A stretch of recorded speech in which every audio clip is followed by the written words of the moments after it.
Our first story takes us to Manitoba, Canada, where wildfires are forcing thousands from their homes. The situation is dire as families scramble to gather their belongings and evacuate to safer areas. The roads are filled with cars, all heading away from the encroaching flames.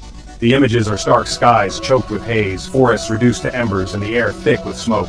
The once lush green landscapes are now charred and blackened, a testament to the fire's destructive power, and a horizon lit by a fiery glow.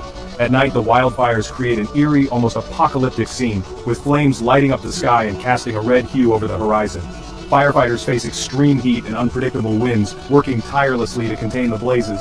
Their efforts are heroic, but the conditions are challenging, with the fire's behavior changing rapidly, working tirelessly to contain the blazes. Clad in protective gear, they brave the smoky conditions, risking their lives to protect communities and wildlife. The long-term impact on Manitoba will be significant, with vast areas of forest lost and wildlife habitats destroyed.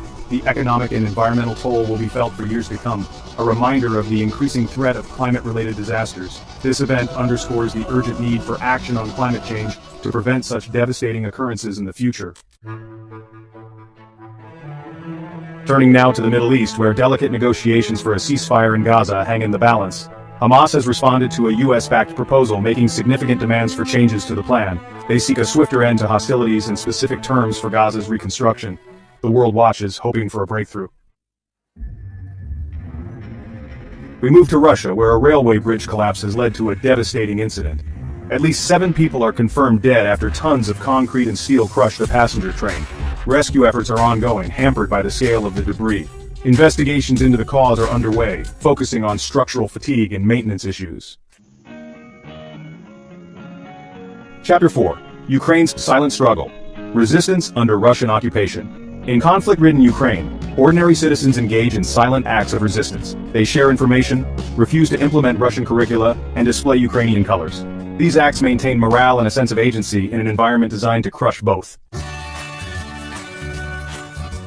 Shifting our focus to international diplomacy, the US has proposed a new nuclear deal to Iran. This new initiative aims to address long-standing concerns over Iran's nuclear program, which has been a point of contention for years. The proposal includes measures to limit uranium enrichment and offers sanctions relief in return. The goal is to create a balanced agreement that satisfies both parties and ensures regional security. The proposal addresses Iran's nuclear activities and sanctions relief, aiming for a new equilibrium.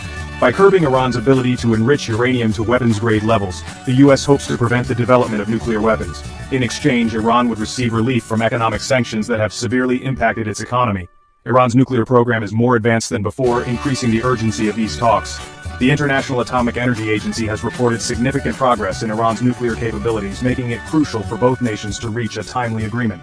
The stakes are high, and the world is watching closely. The success or failure of this initiative will have far-reaching consequences for regional stability. A successful deal could pave the way for improved relations and a more stable Middle East. Conversely, failure could lead to increased tensions and a potential arms race in the region. The outcome of these negotiations is critical for global peace and security. Our attention now turns to the US and the impact of Trump's policies on higher education. During his tenure, former President Donald Trump implemented a series of policies and made numerous statements that have had lasting effects on American universities. His criticism and actions have increased political scrutiny on institutions like Harvard. Trump's administration challenged the admissions processes, particularly affirmative action policies, and questioned the federal funding of these institutions. This has fueled a decline in public trust and affected university governance and admissions policies. Student protests have become more frequent, and university boards are under pressure to adapt to the changing political landscape. The legacy of this period will shape debates about the role and value of higher education for years to come. Academics and policymakers continue to discuss the implications of these changes as students and educators navigate an evolving educational environment. And for our final story, an economic tale from the world of entertainment. Canadian creditors face significant losses after a werewolf movie production was frozen by insolvency. The production ran into severe cash flow problems, leaving a trail of unpaid bills. The situation highlights the precarious nature of independent film financing.